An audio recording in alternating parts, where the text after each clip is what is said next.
Welcome to Sulakshman channel. ఈ వీడియోలో BCom third semester advanced accounting subject నుండి ఇంగ్లీష్ మీడియం విద్యార్థుల కొరకు యూనిట్ 3 అయినటువంటి హైర్ పర్చేజ్ మెథడ్లో ఒక ప్రాబ్లమ్ని చెప్పదలుచుకున్నాను. అయితే నా గత వీడియోలో అయినటువంటి accounting for non profit organisation problem అయితే అవనివ్వండి, అలాగే సింగిల్ ఎంట్రీ సిస్టమ్ ప్రాబ్లము ఏ విధంగా అయితే ఈజీగా అందరికీ అర్థమయ్యేటట్టు చెప్పడానికి నేను ప్రయత్నం చేశాను, అదేవిధంగా ఈ వీడియోలో కూడా ఈ యొక్క హైర్ పర్చేస్ సిస్టమ్ ప్రాబ్లమ్ను కూడా చెప్పడానికి నేను ప్రయత్నం చేస్తాను. అయితే ఈ ప్రాబ్లమ్ని చెప్పే ముందు హైర్ పర్చేస్ సిస్టమ్ అంటే ఏంటో బ్రీఫ్గా చెప్పి నేను ప్రాబ్లంలోకి వెళ్తాను. ఒకసారి హైర్ పర్చేస్ సిస్టమ్ గురించి చూసుకునేలా ఉంటే, hire purchase system is purchasing system where the purchaser of goods accord the physically position of goods at the day of purchases on the basis of agreement. అదేవిధంగా the purchase of goods will be the owner only after paying the full installment price of goods. So ఓవరాల్గా instalments అన్నీ కూడా pay చేసేకే దాని మీద ownership అనేది పర్చేజర్కి వస్తుందని చెప్పుకోవచ్చును. So ఇంకా late చేయకుండా నేను ప్రాబ్లంలోకి వెళ్ళిపోతున్నాను. ఒకసారి ఈ ప్రాబ్లం చూసుకునేలా ఉంటే, Ajit purchased a mission on hire purchase system from Balaji 1/1/2015. The cash price of the mission was 74,500 and the payment to be made as follows. అని చెప్పి on signing agreement 20,000 and balance in 3 installments of 20,000 each at the end of the each year. 5% interest is charged by vendor. Mr. Ajit has decided to write off 10% depreciation annually on diminishing balance method. Pass necessary journal entries in the books of Ajit and Balaji. So ఈ విధంగా మనకి problem అనేది ఇవ్వడం అనేది జరిగింది. So ఇక్కడ మనకి చాలా ఇంపార్టెంట్ ఏంటంటే వర్కింగ్ నోట్స్ అనేది చాలా ఇంపార్టెంట్. వర్కింగ్ నోట్స్ మీన్స్ ఇక్కడ మొత్తం ఎన్ని ఇన్స్టాల్మెంట్స్ పే చేయడం జరిగింది, సో ఈ ఇన్స్టాల్మెంట్స్లో యాక్చువల్ కాస్ట్ ఎంత, అంటే ప్రిన్సిపల్ అమౌంట్ ఎంత, ఇంట్రెస్ట్ అమౌంట్ ఎంత, అదేవిధంగా ఈ యొక్క డిప్రిషియేషన్ అమౌంట్స్ ఎంత. సో ఇవన్నీ కూడా మనం స్టార్టింగ్లోనే క్లియర్గా వర్కింగ్ నోట్స్ వేసేసుకుంటే మనం జర్నల్స్ రాయడం అనేది చాలా చాలా ఈజీ అయిపోతుంది. సో ఆ విధంగా చూసుకున్నామంటే మొట్టమొదట మనకి కావాల్సింది ఏంటంటే అసలు మొత్తం ఇంట్రెస్ట్ ఎంత పే చేశాడు, యాక్చువల్గా యంత్రం ఖరీదు ఎంత, సో అతను పే చేసినటువంటి మొత్తం ఇంట్రెస్ట్ ఎంత, దానికి ముందు మనం వర్కింగ్ నోట్స్ మనం వేసుకుందాం.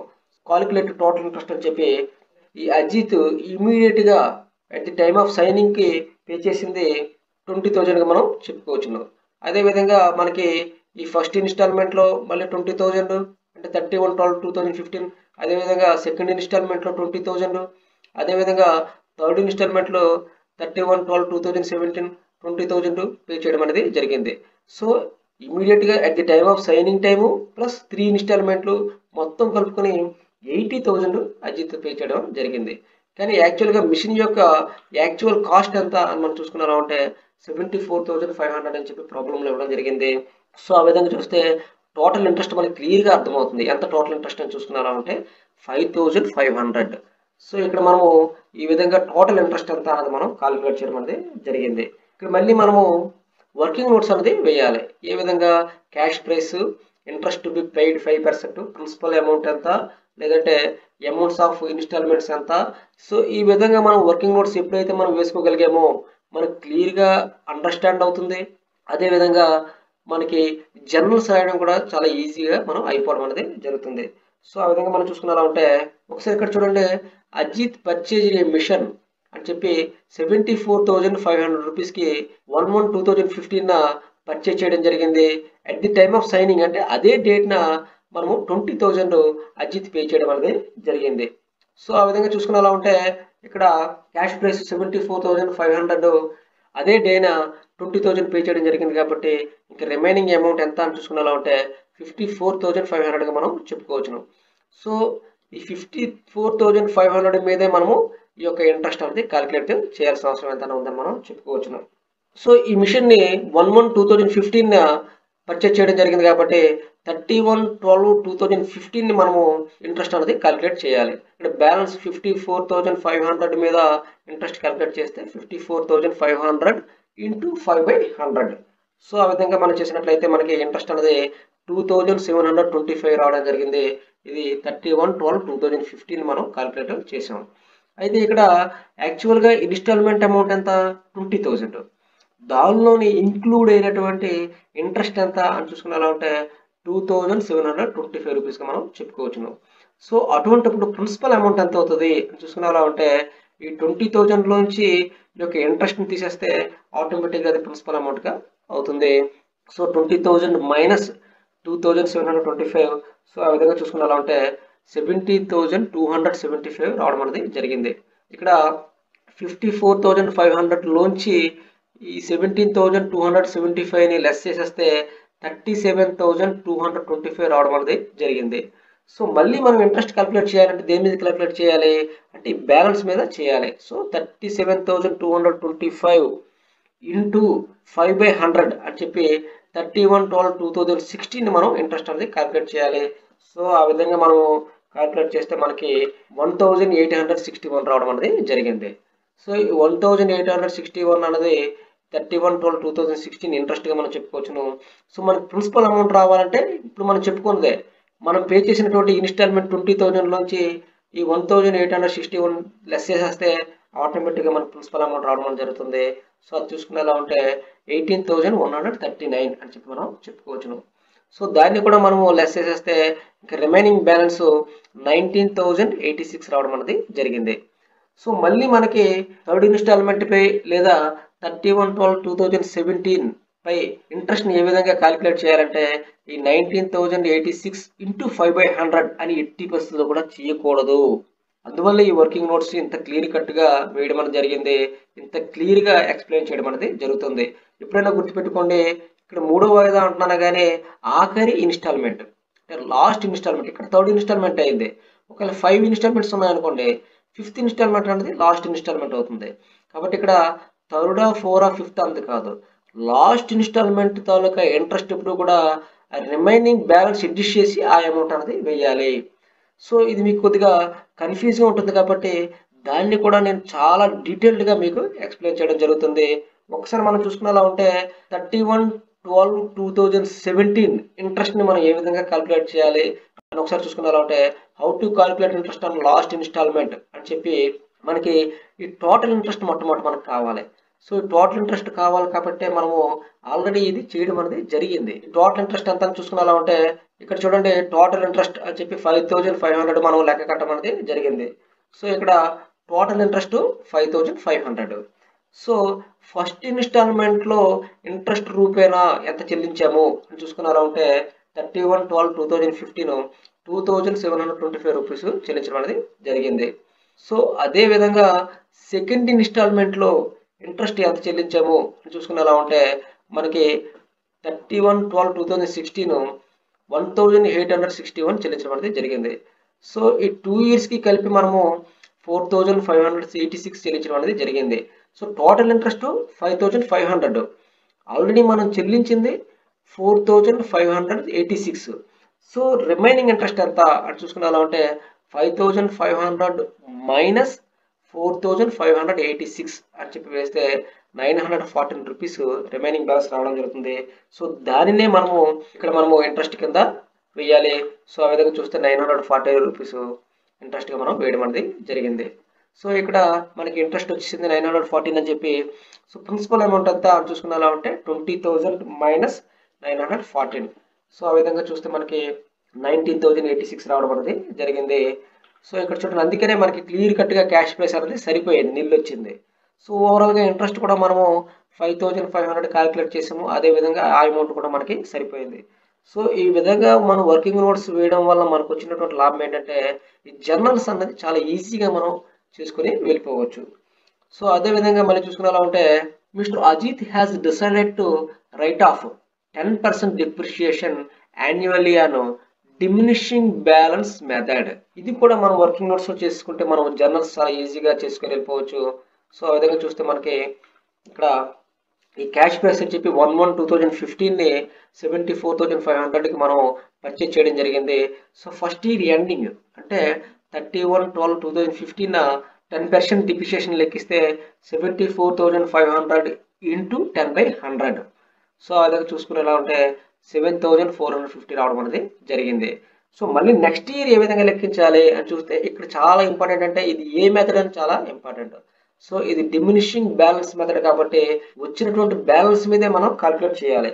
సో నెక్స్ట్ ఇయర్ అంటే 31/12/2016 డిప్రిషియేషన్ ఎంత అని చూసుకున్నా ఉంటే 67,050 ఇంటూ 10/100గా మనం చెప్పుకోవచ్చును. సో ఆ విధంగా చూస్తే 6,705 రావడం జరిగింది. సో 31/12/2016 డిప్రిషియేషన్ 6,705 రావడం జరిగింది. సో అదేవిధంగా 31/12/2017 డిప్రిషియేషన్ ఎంత అని చూసుకుని ఎలా ఉంటే ఇక్కడ కూడా మనం బ్యాలెన్స్ మీద లెక్కించాలి. అంటే 67,050 నుంచి డిప్రిషియేషన్ తీసేగా 60,345 రావడం జరిగింది. దీని మీద మనము 10% లెక్కించాలి. సో ఆ విధంగా చూసుకున్నారంటే 60,345 ఇంటూ 10/100. సో అలా చూస్తే మనకి 6,035 రావడం జరిగింది. సో రిమైనింగ్ ఈ మిషన్ తాలూకా వాల్యూ 54,310. సో ఈ విధంగా మనము ఇంట్రెస్ట్ని క్యాలిక్యులేట్ చేసాము. అదే విధంగా మనము ఈ యొక్క డిప్రిషియేషన్ అమౌంట్స్ని కూడా మనం క్యాలిక్యులేట్ చేయడం అనేది జరిగింది. సో ఆ విధంగా ఇంకా చూసుకున్నామంటే calculation of cash price of each instalment ఇది కూడా మనము వర్కింగ్ నోట్స్లో చేయడం జరిగింది. కానీ ఎందుకైనా మంచిదని మరొకసారి చెప్తాను, చాలా స్పీడ్గా చెప్పేస్తాను. సో ఆ విధంగా చూస్తే cash price is equal to instalment minus interest. So ఆ విధంగా చూస్తే మిషన్ యొక్క cash price 74,500. So at the time of సైనింగ్లోనే మనం 20,000 చెల్లించాము. అదే కాకుండా ఈ ఫస్ట్ ఇన్స్టాల్మెంట్లోనే ఇంట్రెస్ట్ 2,725 తీసాక 17,275 రావడం జరిగింది.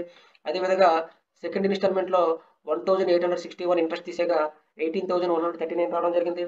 అదేవిధంగా థర్డ్ ఇన్స్టాల్మెంట్లో 914 ఇంట్రెస్ట్ తీసాక 90,086 రావడం జరిగింది. సో ఓవరాల్గా ఇవన్నీ కలుపుకుంటే మనకి ఈ యొక్క యంత్రం యొక్క యాక్చువల్ కాస్ట్కి సరిపోవాలి. So at the time of signing 20,000, first ఇన్స్టాల్మెంట్లో చెల్లించినటువంటి ప్రిన్సిపల్ అమౌంట్ 17,275, సెకండ్ ఇన్స్టాల్మెంట్లో 18,139, థర్డ్ ఇన్స్టాల్మెంట్లో 19,086, ఇవన్నీ కలుపుకుంటే మనకి 74,500 రావడం జరిగింది. సో ఈ విధంగా క్యాష్ ప్రైస్ కూడా మనం క్యాలిక్యులేట్ చేసాం. సో ఈ విధంగా చూసుకున్నారంటే ఓవరాల్గా మనకి వర్కింగ్ నోట్స్ అన్నీ కూడా మనం చేయడం జరిగింది. సో ఇప్పుడు డైరెక్ట్గా మనము journal entries in the books of Ajit బుక్స్లో ఒకసారి మనం జర్నల్ ఎంట్రీస్ మనం చేద్దాం. సో ఆ విధంగా చూసుకుని అలా ఉంటే మొట్టమొదట 20,000 at the time of purchase అప్పుడే 20,000 బాలాజీకి పే చేయడం అనేది జరిగింది. సో అలా చూసిన అలా ఉంటే machinery account debtor to bank account being down payment made at the time of signing అప్పుడే మనం 20,000 ఇచ్చాం కాబట్టి మీ అందరికీ తెలిసినవే జర్నల్స్ అన్నవి ఇప్పుడు కూడా ఈ క్యాష్ ఆర్ బ్యాంక్ అనేది రిసీవ్ అయితే డెబిట్ చేస్తాము, ఈ క్యాష్ ఆర్ బ్యాంక్ అనేది మనమే చెల్లిస్తే మనం క్రెడిట్ చేయడం అనేది జరుగుతుంది. కాబట్టి టు బ్యాంక్ అని చెప్పి అనడం అనేది జరుగుతుంది. అదేవిధంగా ఇక్కడ చూడండి ఈ 5% ఇంట్రెస్ట్ తోటి 3 ఇన్స్టాల్మెంట్స్ మనము పే చేయడం అనేది జరిగింది. అది మొట్టమొదటి ఇన్స్టాల్మెంట్ ఎప్పుడు అని చూసుకుని ఎలా ఉంటే ఈ యొక్క మిషన్ కొన్నది 1/1/2015 కాబట్టి మొట్టమొదటి ఇన్స్టాల్మెంట్ 31/12/2015. సో ఆ విధంగా చూసుకున్నారంటే ఈ 31/12/2015లోనే ఈ ప్రిన్సిపల్ అమౌంట్ అంతా ఇంట్రెస్ట్ అమౌంట్ అంతా ఇవి తెలుసుకోవడం కోసమే మనము ఎంత వర్కింగ్ నోట్స్ కూడా చేయడం అనేది జరిగింది. సో దీనిలో ప్రిన్సిపల్ అమౌంట్ 17,275గా చెప్పుకోవచ్చును. అదేవిధంగా ఇంట్రెస్ట్ 2,725గా మనం చెప్పుకోవచ్చును. సో ఆ విధంగా చూస్తే machine account debtor 17,275, interest account debtor 2,725 to Balaji account 20,000 being first instalment due.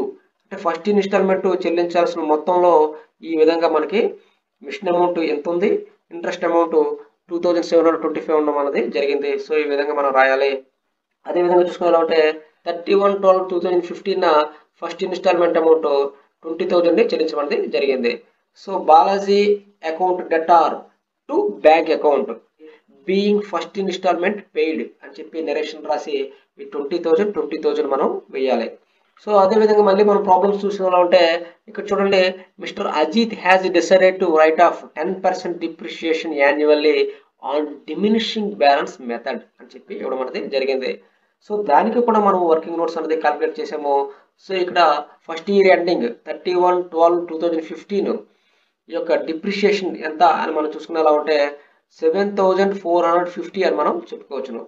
So ఆ విధంగా depreciation account debtor 7,450 to machinery account being depreciation charged అని చెప్పి మనం రాయాలి. సో ఫైనల్గా ఈ 31/12/2015 ఏం చేయాలంటే ఈ యొక్క ఇంట్రెస్ట్ అమౌంట్ అయినటువంటి 2725ని అదేవిధంగా డిప్రిషియేషన్ అమౌంట్ అయినటువంటి 7450ని ప్రాఫిట్ అండ్ లాస్ అకౌంట్కి కన్వర్ట్ చేయాలి. సో ఆ విధంగా చూసుకుని ఎలా ఉంటే profit and loss account debtor to interest account 2725 to depreciation account 7450. So ఈ రెండు అమౌంట్స్ని మనము ఈ ప్రాఫిట్ అండ్ లాస్ అకౌంట్కి ట్రాన్స్ఫర్ చేయాలి. సో ఆ విధంగా చూసుకునేలా ఉంటే 10,175 రావడం జరిగింది. Being transfer of interest and depreciation to profit and loss account అని చెప్పి నెక్స్ట్ మనం రాసుకోవాలి. సో ఎప్పుడైతే మనం 31/12/2015 ఈ విధంగా జర్నల్స్ రాసామో ఇవే జర్నల్స్ మళ్ళీ మనకి రిపీట్ అవ్వడం అనేది జరుగుతుంది. 31/12/2016 31/12/2017 ఇవే జర్నల్స్ రిపీట్ అవడం జరుగుతుంది. సో ఆ విధంగా చూసుకునేలా ఉంటే 31/12/2016 ఇంట్రెస్ట్ అనేది 1861, అదేవిధంగా ప్రిన్సిపల్ అమౌంట్ అనేది 18,139 అని చెప్పుకోవచ్చును. సో ఇక్కడ machinery account debtor 18,139, interest account debtor 1861 అని చెప్పి వేసి టు బాలాజీ అకౌంట్ అని చెప్పి 20,000 ఇంకా సెకండ్ ఇన్స్టాల్మెంట్ డ్యూకి ఈ యొక్క జర్నల్ రాయడం అనేది జరుగుతుంది. సో మనకి సెకండ్ ఇన్స్టాల్మెంట్ కూడా మనం పే చేయడం అనేది జరిగింది. ఎప్పుడది 31/12/2016 సెకండ్ ఇన్స్టాల్మెంట్ కూడా పే చేయడం జరిగింది కాబట్టి సో బాలాజీకి పే చేయడం జరిగింది కాబట్టి Balaji account debtor to bank account అని చెప్పి బీయింగ్ సెకండ్ ఇన్స్టాల్మెంట్ పేడ్ 20,000 వేయడం అనేది జరిగింది. అదేవిధంగా 31/12/2016లో మనకి ఈ యొక్క డిప్రిషియేషన్ కూడా మనం క్యాలిక్యులేట్ చేసాం. ఎంతది 6,705. సో దానికి కూడా మనం జర్నల్ అన్నది రాస్తాము. Depreciation account debtor to machinery account 6,705 అని చెప్పి మనం రాయడం అనేది జరిగింది. సో ఇందాకలో చెప్పినట్టు ఇవే మనకి రిపీట్ అవుతాయి. ఏంటవుతుంది ఇప్పుడు ఈ యొక్క ఇంట్రెస్ట్ అమౌంట్ 1,861 ప్లస్ ఈ యొక్క డిప్రిషియేషన్ అమౌంట్ 6,705 ఈ రెండు టోటల్స్ని కూడా మనము ప్రాఫిట్ అండ్ లాస్ అకౌంట్కి ట్రాన్స్ఫర్ అనేది చేయాలి. సో ఆ విధంగా profit and loss account debtor to interest account 1,861 to depreciation account 6,705ని మనం ప్రాఫిట్ అండ్ లాస్ అకౌంట్కి 8,566 కింద ట్రాన్స్ఫర్ చేయాలి. Being interest and depreciation transfer to profit and loss account. So ఇవే జర్నల్స్ మళ్ళీ మనకి 31/12/2017 మళ్ళీ మనకి రిపీట్ అవుతాయి.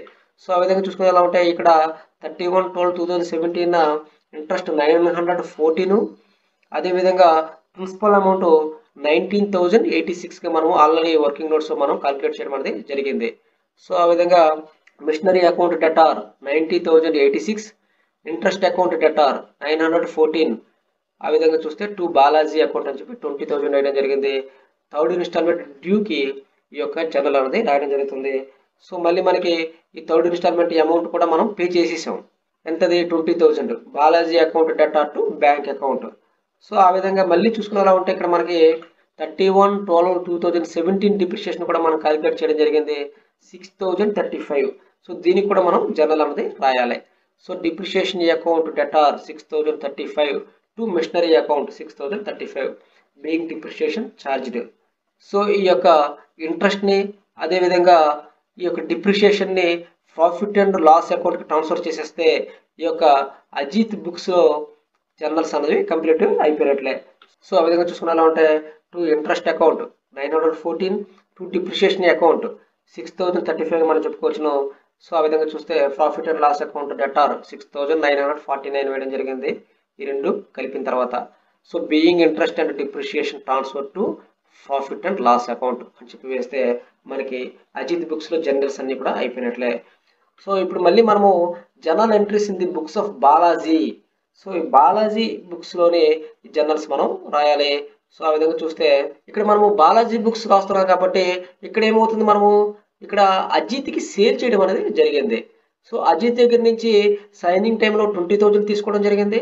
అదేవిధంగా 3 ఇన్స్టాల్మెంట్లో 20,000 తీసుకోవడం జరిగింది. అంటే ఇక్కడ మన పోర్షన్ మారిపోయింది. ఇక్కడ మనము బాలాజీ బుక్స్లో ఉన్నాం కాబట్టి మొట్టమొదట ఈ టోటల్ మిషనరీ అమౌంట్ 74,500కి ఒక జర్నల్ అన్నది రాయాలి. సో ఆ విధంగా చూస్తే Ajit account debtor 1/1/2015 to sales account అని చెప్పి 74,500 అని చెప్పి రాయాలి. సో అదేవిధంగా చూసుకున్నామంటే so at the time of signing అప్పుడే 20,000 రావడం అనేది జరిగింది అజిత్ నుంచి. సో బ్యాంక్ ఖాతా డెటార్ 20,000 టు అజిత్ అకౌంట్ అని చెప్పి 20,000 వేయడం అనేది జరిగింది. సో ఇందాకలా టు బ్యాంక్ అన్నాం, ఎందుకు అంటే అక్కడ మనము అజిత్ బుక్స్ లో ఉన్నాం కాబట్టి అజిత్ పే చేస్తున్నాడు కాబట్టి టు బ్యాంక్ అన్నాం. ఇక్కడ మనము బాలాజీ బుక్స్ లో ఉన్నాం, మనకి అమౌంట్ అనేది వస్తుంది కాబట్టి ఇక్కడ బ్యాంక్ అకౌంట్ డెటార్ అని చెప్పి వేయడం అనేది జరిగింది. సో అదేవిధంగా ఇక్కడ 31/12/2015 ఇంట్రెస్ట్ అనేది ఇంపార్టెంట్. ఇంట్రెస్ట్ ఎంత అంటే అది కూడా మనం క్యాల్కులేట్ చేయడం జరిగింది 2,725. సో దానికి ఒక జర్నల్ అనేది మనం రాయాలి. Ajit account debtor to interest account being first instalment interest due అని చెప్పి మనం రాయాలి. సో అదేవిధంగా 31/12/2015 మనకి అమౌంట్ అనేది రావడం జరిగింది కాబట్టి bank account debtor to Ajit account అని చెప్పి 20,000 మనం వేయాలి. Being received first instalment amount. Next journal ఏంటంటే ఈ యొక్క ఇంట్రెస్ట్ అమౌంట్ ని ప్రాఫిట్ అండ్ లాస్ అకౌంట్ కి ట్రాన్స్ఫర్ అనేది చేయాలి. సో ఆ విధంగా చూసుకున్నా ఉంటే interest account debtor 2,725 to profit and loss account 2,725 being transfer of interest to profit and loss account. So ఇక్కడ టూ ఇష్యూస్ ని మనం చెప్పుకోవాలి. ఏంటంటే అక్కడ మనకి డిప్రిషియేషన్ కూడా ప్రాఫిట్ అండ్ లాస్ అకౌంట్ కి మనం ట్రాన్స్ఫర్ చేసాం, కానీ ఇక్కడ ఎందుకు చేయలేదంటే ఇక్కడ మనకి డిప్రిషియేషన్ తో సంబంధం లేదు. బాలాజీకి డిప్రిషియేషన్ తో సంబంధం లేదు. ఎప్పుడైతే మిషనరీని సేల్ చేసేసాడో దాని తాలూకు డిప్రిషియేషన్ తో బాలాజీకి సంబంధం లేదు కాబట్టి మనము ఇక్కడ జర్నల్స్ లో చూపించట్లేదు. ఒకటోది. రెండవది అక్కడ profit and loss account debtor to interest account to depreciation account అనడం జరిగింది, ఎందుకంటే అది మనకి ఒక రకంగా నష్టం కాబట్టి. కానీ ఇక్కడ మనకి ఈ ఇంట్రెస్ట్ అన్నది ప్రాఫిట్ కాబట్టి ఇక్కడ ప్రాఫిట్ అండ్ లాస్ అకౌంట్ మనం క్రెడిట్ చేయడం అనేది జరిగింది. సో ఈ రెండు విషయాలు కూడా మనం గుర్తుపెట్టుకోవాలి. సో మళ్ళీ మనము ఈ నెక్స్ట్ ఇయర్ అంటే 31/12/2016 మనం చూసుకునేలా ఉంటే ఇక్కడ ఇంట్రెస్ట్ ఎంత అని చూస్తే 1,861 గా మనం చెప్పుకోవచ్చును. సో అదేవిధంగా Ajit account debtor 1,861 to interest account 1,861 being second instalment due అని చెప్పి మనం రాసుకుంటాం. సో అదే టైంలో అదే డేట్ని మళ్ళీ మనము 20,000 మనకి రావడం అనేది జరిగింది సెకండ్ ఇన్స్టాల్మెంట్ అమౌంట్.